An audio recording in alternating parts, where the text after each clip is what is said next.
Olá, senhoras, senhores, senhoritos, senhoritas. Muito bom dia, boa tarde, boa noite, boa madrugada. Não sei a hora que vocês estão vendo esse vídeo, mas é o seguinte: essa aula ela é direcionada aos alunos do Colégio Alfenísia Freire, é o pessoal do primeiro ano do ensino médio.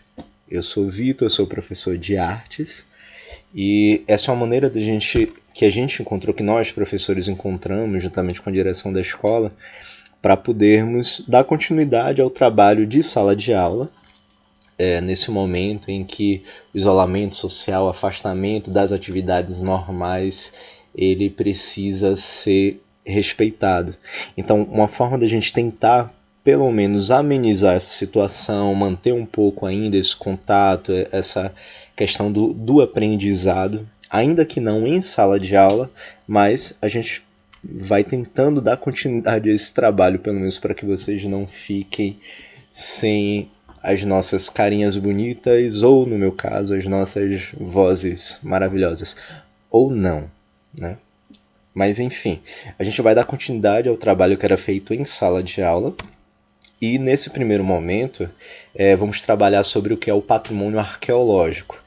Eu já tinha falado em outro momento, em sala de aula, sobre o IPHAN, que é o Instituto do Patrimônio Histórico e Artístico Nacional, que é, segundo o que consta no próprio site do IPHAN, uma autarquia federal vinculada ao Ministério do Turismo, que responde pela preservação do patrimônio cultural brasileiro, cabendo então ao IPHAN a proteção e promoção dos bens culturais do país, assegurando sua permanência e usufruto para gerações futuras e presentes. Então, é através desse órgão, é através dessa autarquia federal, que hoje está vinculada ao Ministério do Turismo. A gente vai ver que ela já esteve vinculada a outros ministérios também. Cabe ao IPHAN essa proteção e promoção, a forma de promover esses bens culturais, de cuidar dele e de fazer trabalhos voltados para que a sociedade possa ter contato, possa ter acesso a todas as informações referentes ao nosso patrimônio, né?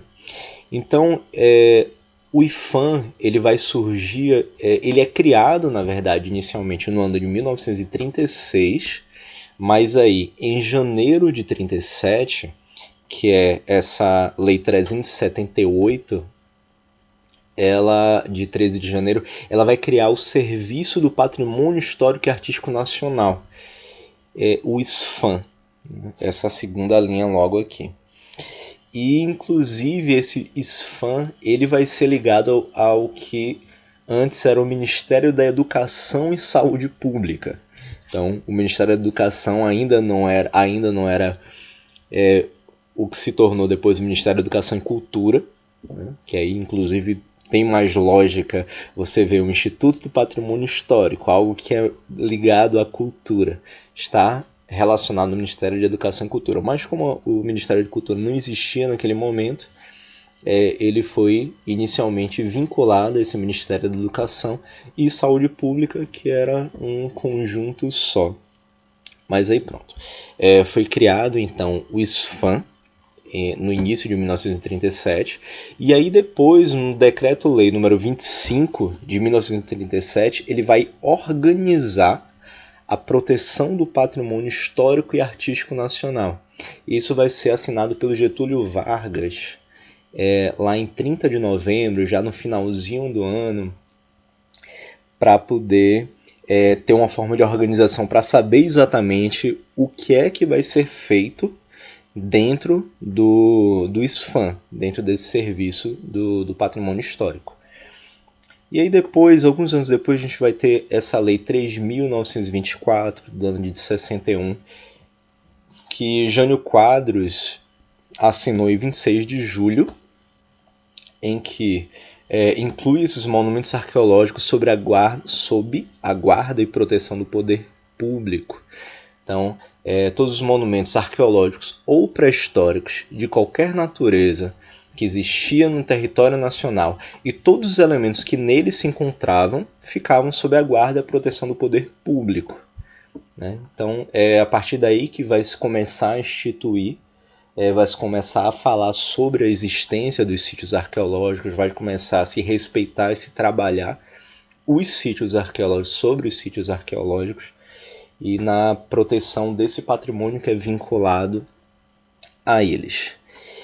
E aí a gente vai chegar já na Constituição Federal de 1988, que temos aí não somente o artigo 216, mas também o 215.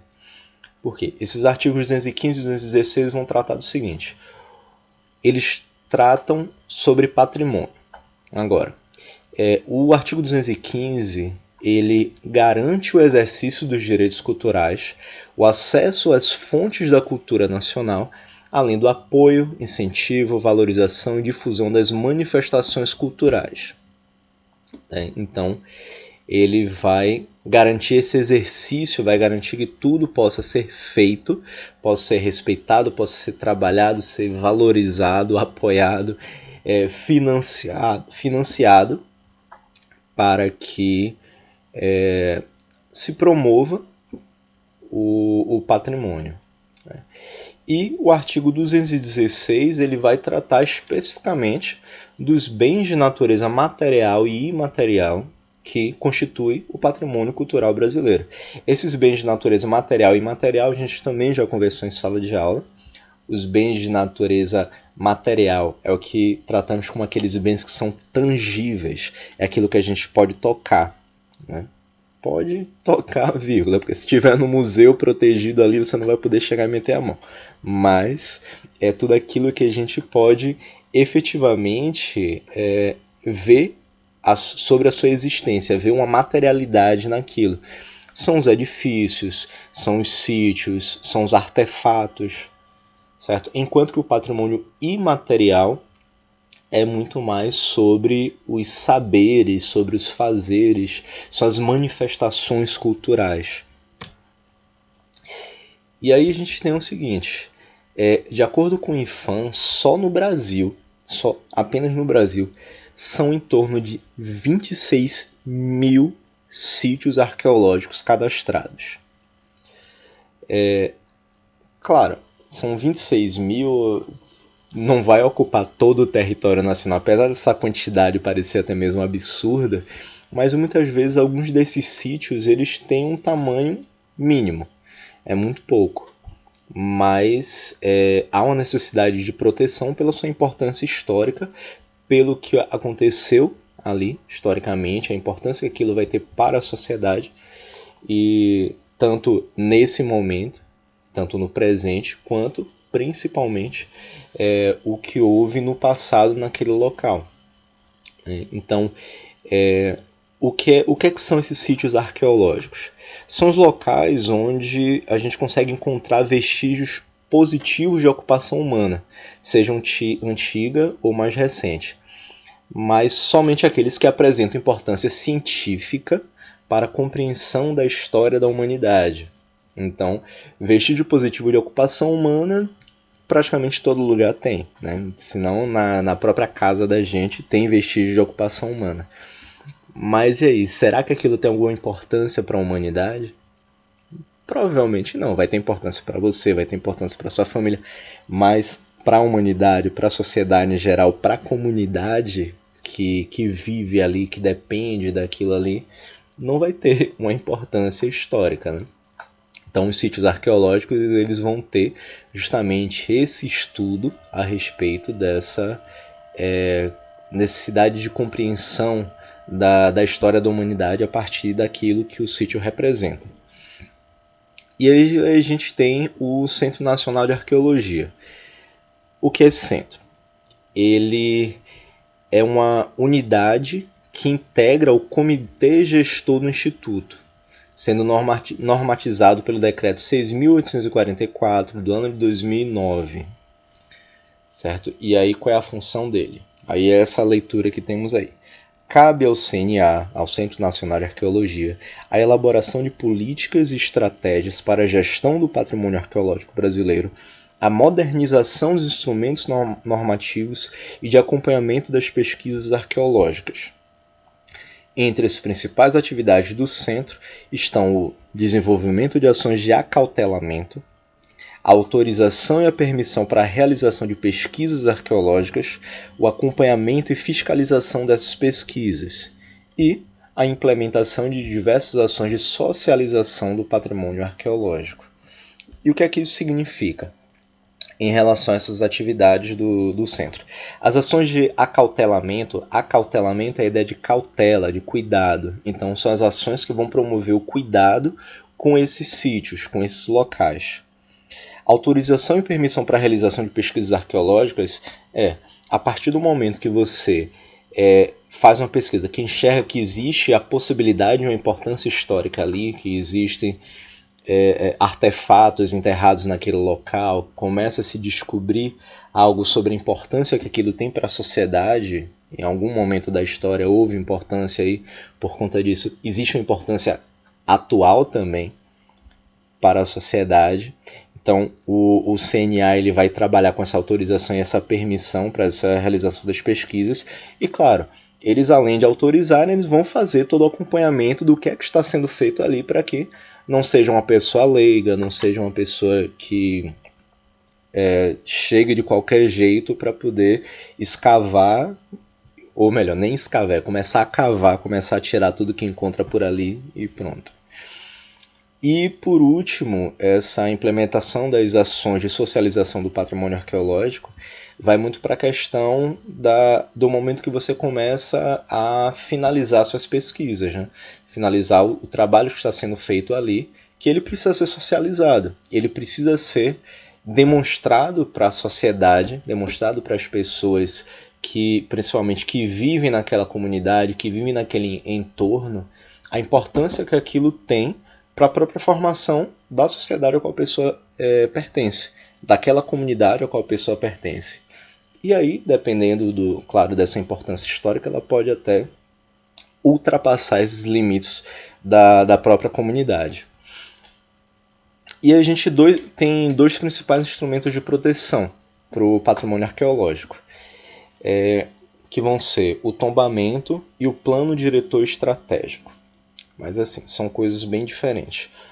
Tombamento, ele vai proibir a destruição de bens culturais sob vigilância do IPHAN. A gente já conversou também sobre o tombamento, sobre a Torre do Tombo lá em Portugal, que era uma espécie de arquivo nacional, que as informações do Brasil, os livros do Brasil sobre a importância desse patrimônio saíam daqui, iam para lá, eram guardados, eram catalogados, arquivados lá, e depois foi que veio para cá para o Brasil, né? Mas assim, para que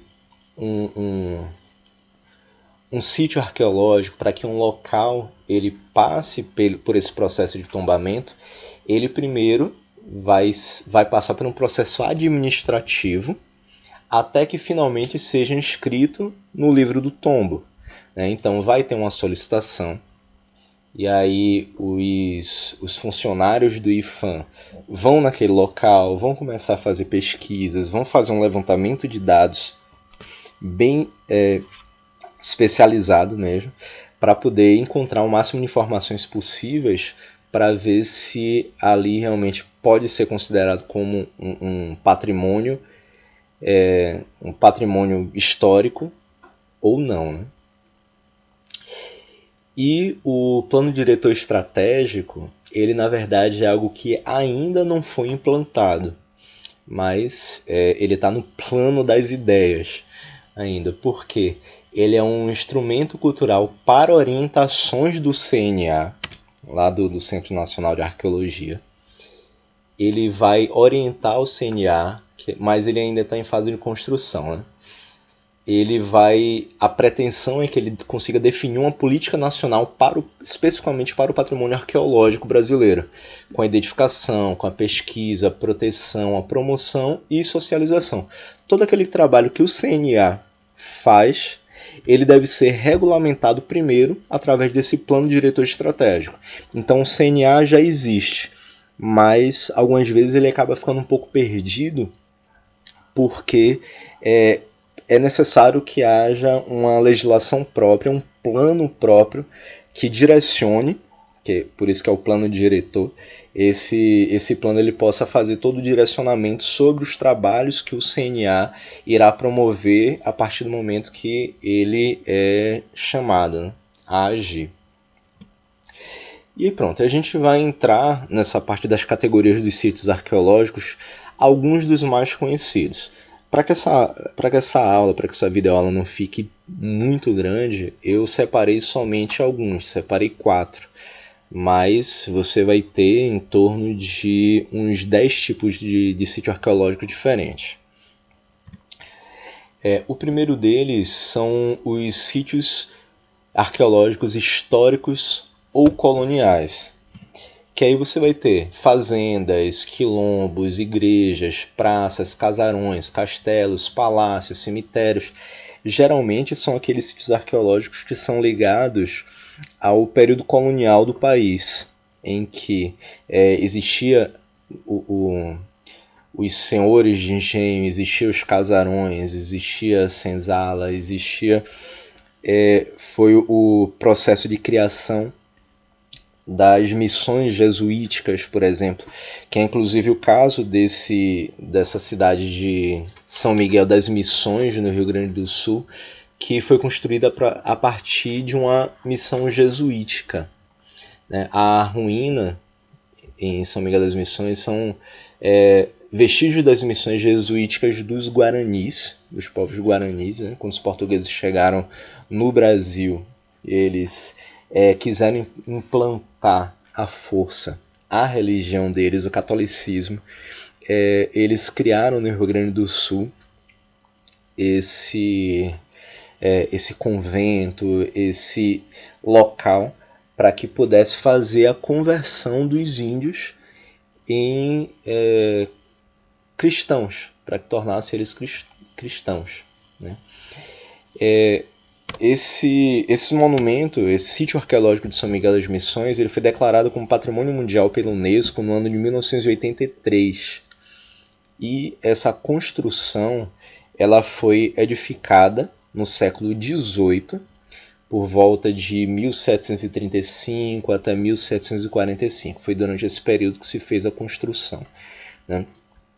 Nesse sítio tem um Museu das Missões, que vai guardar toda a coleção de esculturas sacras dos 7 povos, em sua maioria de madeira policromada.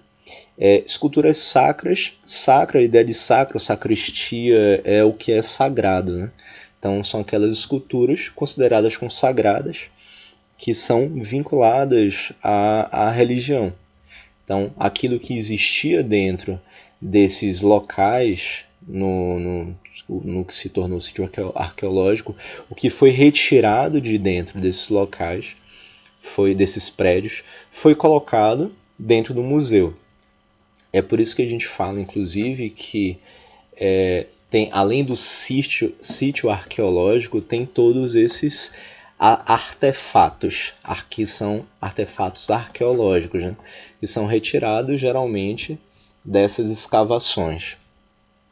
E aí esses locais, que por essas imagens não dá para ver tão bem assim, até mesmo porque os resquícios do que existia de prédios, de monumentos naquela época, hoje acabam sendo muito poucos, mas você tinha lá um sino, colégio, oficinas, cemitério, casa das mulheres, que era uma casa em que as viúvas cuidavam dos órfãos, principalmente os órfãos indígenas, mas também muitas das crianças que nasciam através do estupro de mulheres indígenas e também de mulheres negras africanas escravizadas, né? Que aí os filhos eram retirados das mãos de seus pais, da mão de sua mãe, e era levado já para ter toda uma criação católica, toda uma criação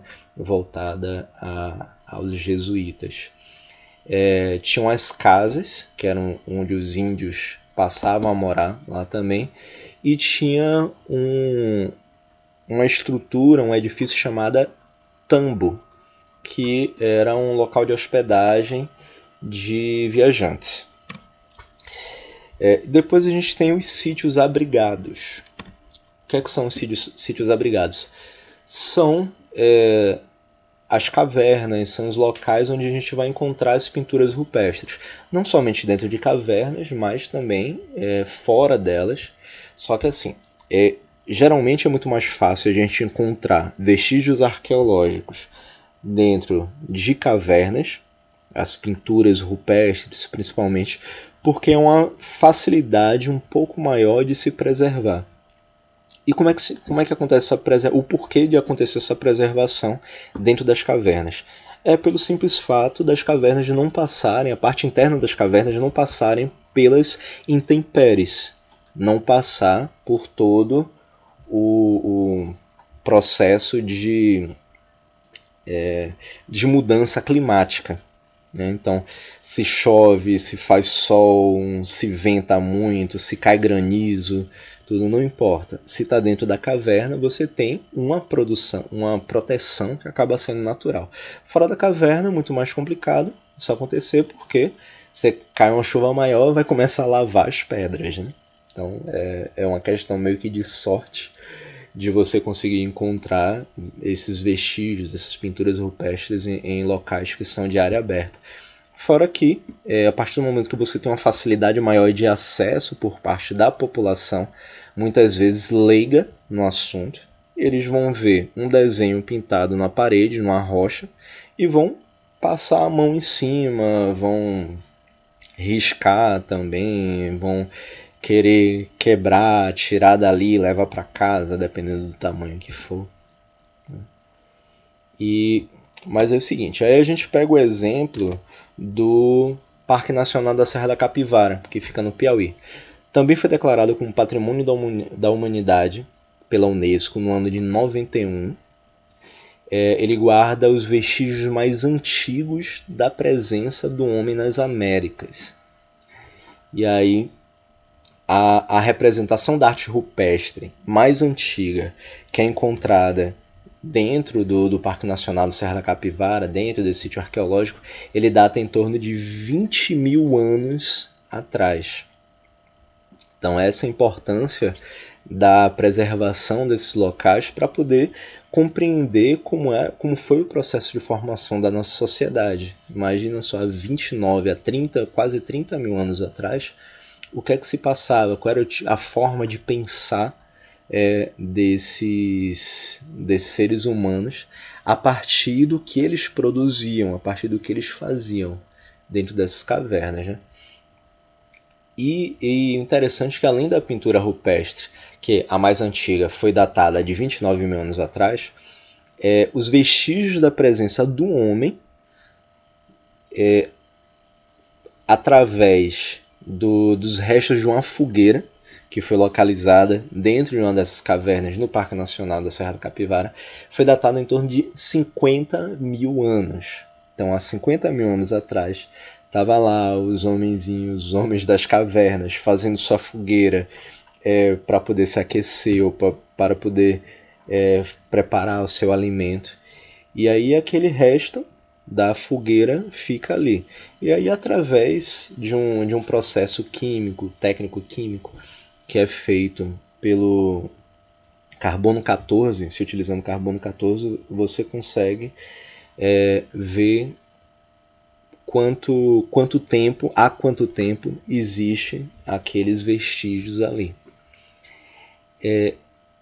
Inclusive, esses achados no Parque Nacional Serra da Capivara, eles vão ser uma espécie de descoberta que vai questionar a teoria que o homem teria chegado à América há 10 mil anos atrás.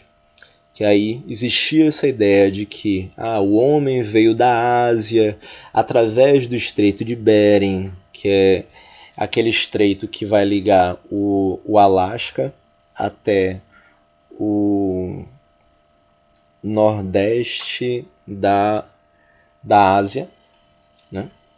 O Alasca pertence aos Estados Unidos, é aquela pontinha lá bem gelada no extremo no noroeste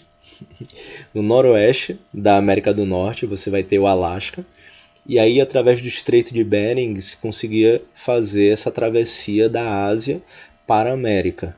Só que, claro, no momento que houve uma baixa do nível do mar, numa época bastante glacial, com bastante gelo, e aí, teoricamente, o pessoal teria conseguido atravessar através desse estreito para poder chegar na América, nas Américas, e começar o processo de povoamento.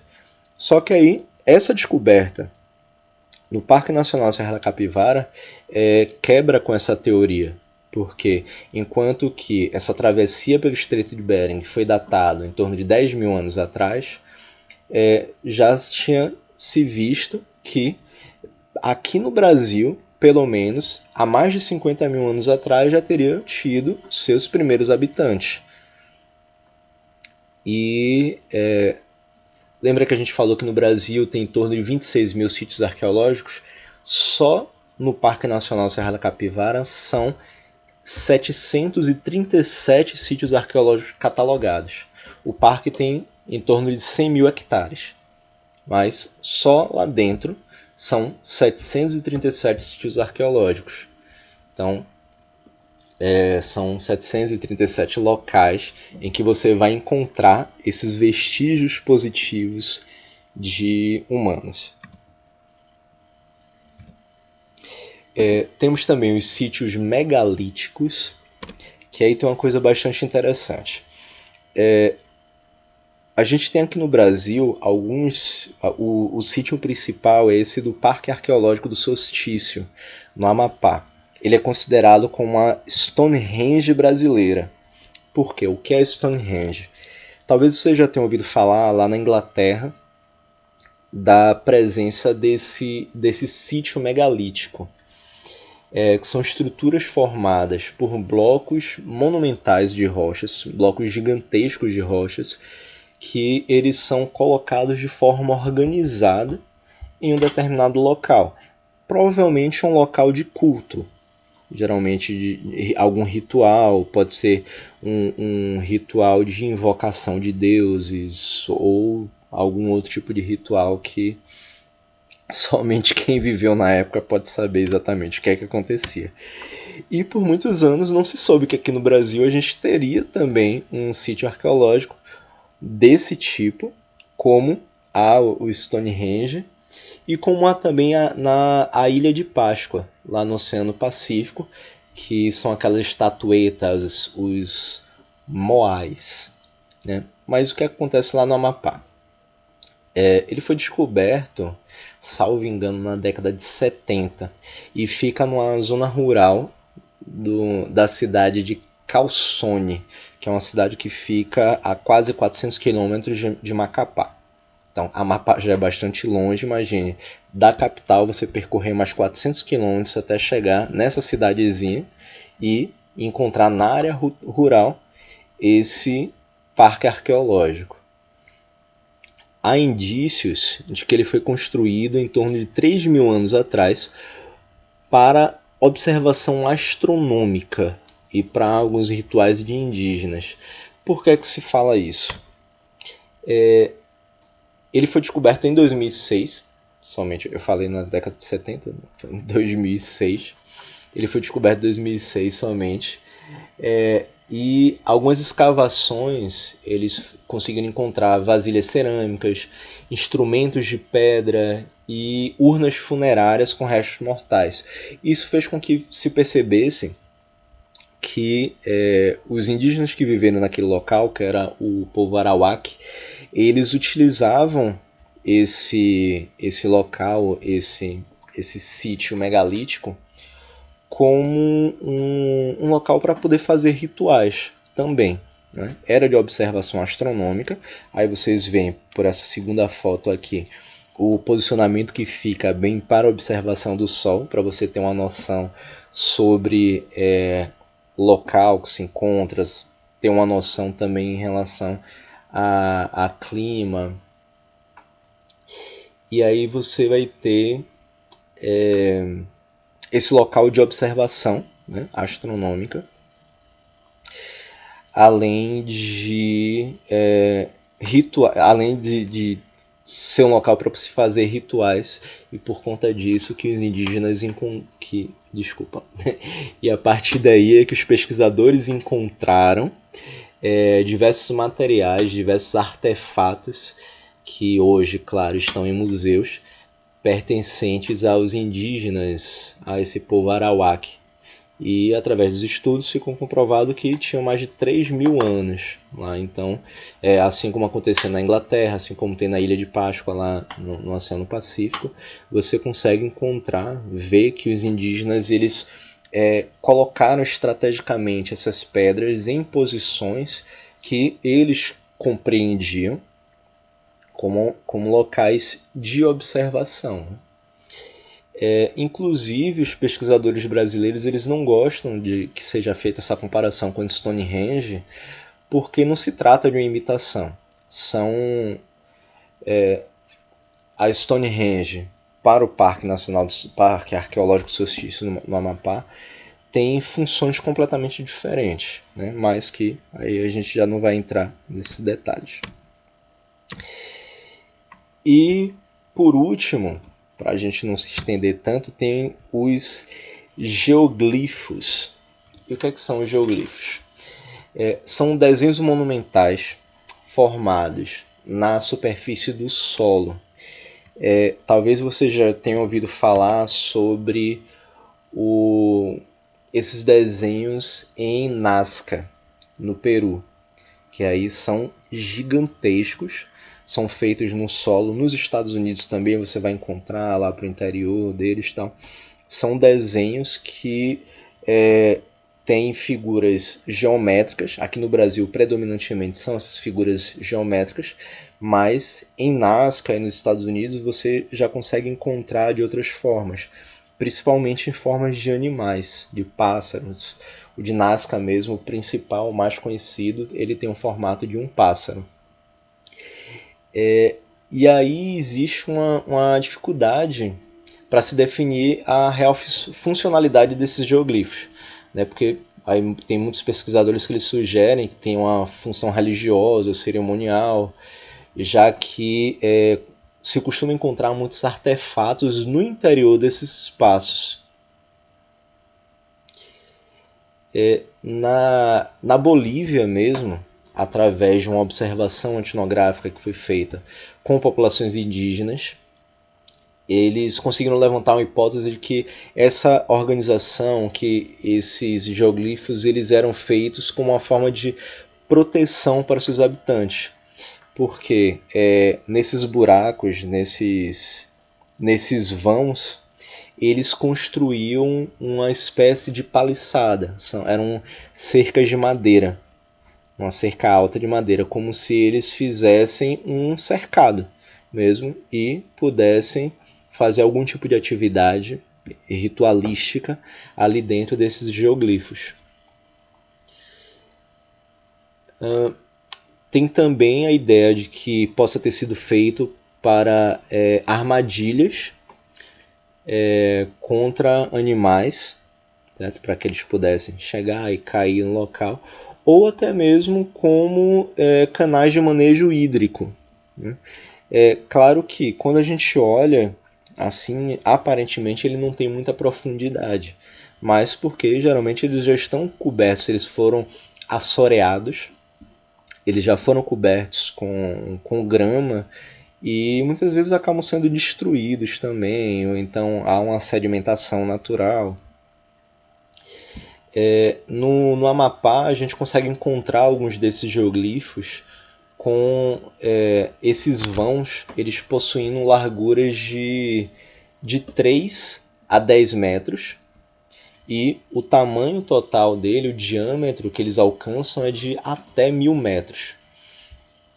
E enquanto que a profundidade desses vãos varia de meio metro até 4 metros mais ou menos. A gente tem algumas informações a mais sobre esses geoglifos, que os primeiros registros deles, aí sim, são datados lá da década de 70. E por um acontecimento ruim, acabou se tendo acesso a eles. Porque com o aumento do desmatamento é que se começou a encontrar mais locais que possuem esses geoglifos, principalmente nessa região do Amapá. Então, foi se aumentando o desmatamento e com a tecnologia também, principalmente com o Google Earth, aquela visão aérea dos locais, acabou se descobrindo bastante dessas fazendas, bastante desses locais dentro do Brasil que guardam esses geoglifos, que acabaram se tornando sítios arqueológicos também, para que ninguém pudesse chegar e acabar destruindo eles. Calcula-se hoje que se tem em torno de 500 geoglifos no Brasil.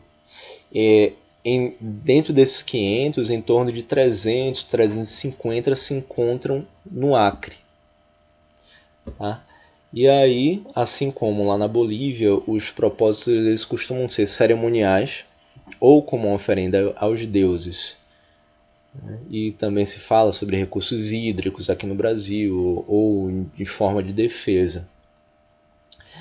E se encontraram restos de carvão, outros vestígios de materiais, como fragmentos de vasilhames cerâmicos, tal, concluindo que essa região ela foi habitada pelo menos há 2.000 anos atrás, entre 2.500 a 1.500 anos atrás. Então, esses são os nossos geoglifos. Além disso, a gente vai ter aqui no Brasil, por exemplo, como os sambaquis, que geralmente é mais na região amazônica. A gente tem as casas subterrâneas, que vai encontrar muito mais lá na região do sul do país. E aqui em Sergipe, a gente tem o Museu de Arqueologia do Xingó, que aí foi lá em 1988, que aí teve a construção da usina hidrelétrica, né?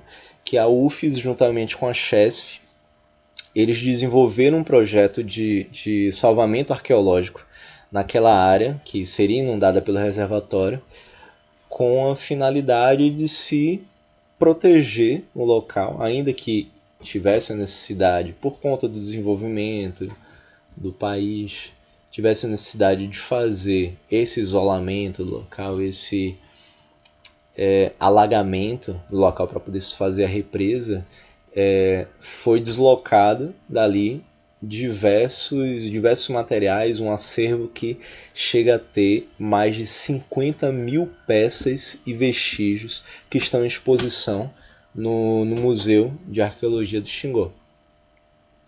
Tranquilo?